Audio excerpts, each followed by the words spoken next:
आणि याच्यामध्ये एवढं काही प्रमाण नाही, परंतु जरांगीला मुळातच कुठतरी आता वादावर आणि कुठतरी याचा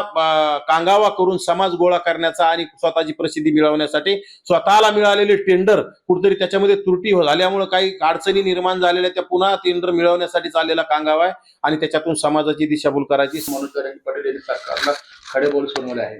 खरं तर जात पडताळणी समितीचं काम करत आहे राज्यामध्ये आणि विशेषतः मराठवाड्यामध्ये 20,143 कुणबी प्रमाणपत्रासाठी जात पडताळणी समितीकडे प्रकरण आलेले असताना 15,000 काही वैध ठरलेले, त्यापैकी वैध झालेल्या प्रमाणपत्रापैकी फक्त मराठवाड्यात 4 प्रमाणपत्र कुणबी प्रमाणपत्र रद्द झालेत, कारण की त्याच्यामध्ये माझ्या मते वंशावळीमध्ये चूक दिशाभूल करण्याचं कुठतरी खोटे दस्तावेज बनवून त्याच्यामध्ये कुठतरी जात पडताळणी समितीची सुद्धा दिशाभूल केली, त्यामुळे ते त्यांच्या अंगाशी आलं आणि ते प्रमाणपत्र रद्द झालेले आहेत. आणि याचा कुठतरी कांगावा जरांगे 29 ऑगस्टच्या आंदोलनासाठी करतोय, बाकी काही नाही. फक्त 4 म्हणजे राज्यामध्ये मुळात 0.30%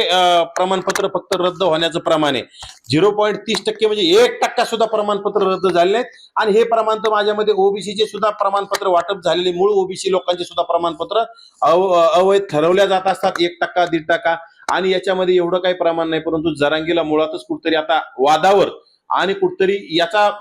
कांगावा करून समाज गोळा करण्याचा आणि स्वतःची प्रसिद्धी मिळवण्यासाठी स्वतःला मिळालेले टेंडर कुठतरी त्याच्यामध्ये त्रुटी झाल्यामुळे काही अडचणी निर्माण झालेल्या त्या पुन्हा टेंडर मिळवण्यासाठी चाललेला कांगावा आहे आणि त्याच्यातून समाजाची दिशाभूल करायची, सरकारवर प्रेशर करायचं आणि स्वतःच्या बापाला महत्व न देणारा, स्वतःच्या बापाला न मोजणारा, बाकीच्याला काय बोलणारे, ज्या एकनाथ शिंदेच्या जीवावर एकनाथ शिंदेचं आडमाप करोडो रुपयाचं मालमत्ता खाऊन ढेकर देणारा, त्यांच्यावर ढेकर देणारा जरांगे यश कुठल्या सरकारचा झाला नाही. याला खरं तर राज्य सरकारने दूध पाजलं आणि त्यांनी पुन्हा त्या राज्य सरकारने या सापाला दूध पाजलं आणि त्या सापाने आता राज्य सरकारवर डासण्याचा डंस मारण्याचं काम सुरू केलंय. आणि याला जबाबदार माझ्यामध्ये एकनाथ शिंदे गटाचे उदय सामंत आहेत आणि भाजपाचे प्रसाद लाड आहेत, कारण की उदय सामंत यांना उपमुख्यमंत्री होण्याची घाई झाली आहे आणि प्रसाद लाड यांना मंत्री पदाचे स्वप्न पडालेत, बाकी काही नाही.